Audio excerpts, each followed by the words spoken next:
Hi friends, welcome to my channel. ఈరోజు chicken fry ఎట్లా చేయాలో చూద్దామండి. ముందుగా కళాయి పెట్టి దాంట్లో ఆయిల్ పోయాలండి. ఆయిల్ పోసాక అది బాగా హీట్ కావాలి. హీట్ అయినా కొంచెం మనం జీలకర్ర వేసాం, అవి వేయకుండా చికెన్ వేసేయాలండి. చిన్న చిన్న పీసెస్గా కట్ చేసుకొని చికెన్ వేసుకోవాలి కొద్ది కొద్దిగా. ఇలా ముక్కలు కట్ చేసాం చూడండి, ఫ్రైకి ఇంత చిన్నగా ఇలా కట్ చేసుకోవాలి.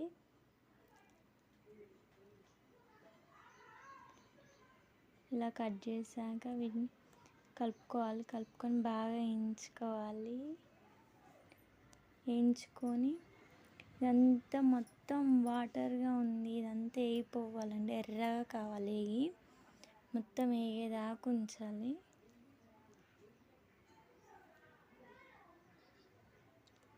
చూడండి, వేగుతున్నాయి. ఇప్పుడే ఇలా వాటర్ అన్నీ కూడా ఆయిల్లో కలిసిపోతాయి. ఇట్లా ఒట్టిగా కావాలి, అవి ఇంకా ఎర్రగా కావాలండి.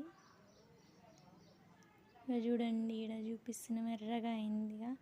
ఎర్రగా అయినాక కొంచెం దాంట్లో పసుపు వేసుకోవాలి. పసుపు వేసుకొని కలుపుకోవాలి.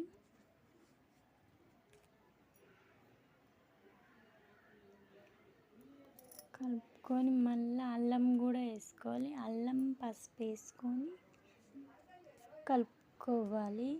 కొంచెం జీలకర్ర కూడా వేసుకోవాలి. ఉప్పు కూడా వేసుకొని కలుపుకోవాలి. మొత్తం అంతా బాగా కలిసేటట్టు కలుపుకోవాలి.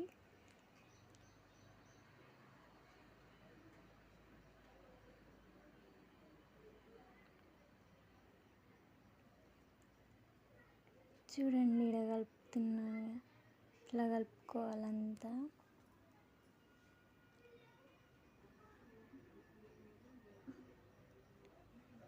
ఇలా మొత్తం కలుపుకొని మొత్తం కలిసేటట్టు కలుపుకోవాలండి పసుపు అంతా. తర్వాత కొంచెం కారం వేసుకోవాలి.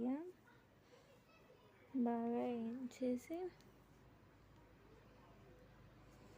అవి ఒట్టిగా అయితేనే ఖరాబ్ కాకుండా ఉంటుందండి. లేకపోతే మళ్ళీ వాటర్గా ఉంటే మళ్ళీ వేస్ట్ అయిపోతుంది. ఇప్పుడు కారం వేసుకోవాలి. దాంట్లో కారం వేసుకొని కలుపుకుంటే అయిపోతుందండి చికెన్ ఫ్రై అనేది. ఇలా చూడండి ఎలా ఉందో.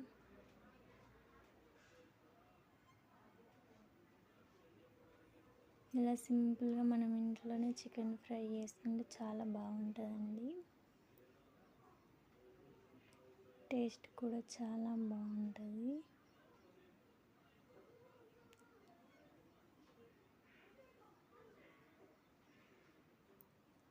ఈ వీడియో నచ్చినట్లయితే లైక్ చేయండి, షేర్ చేయండి, సబ్స్క్రైబ్ చేయండి. Thank you for this watching.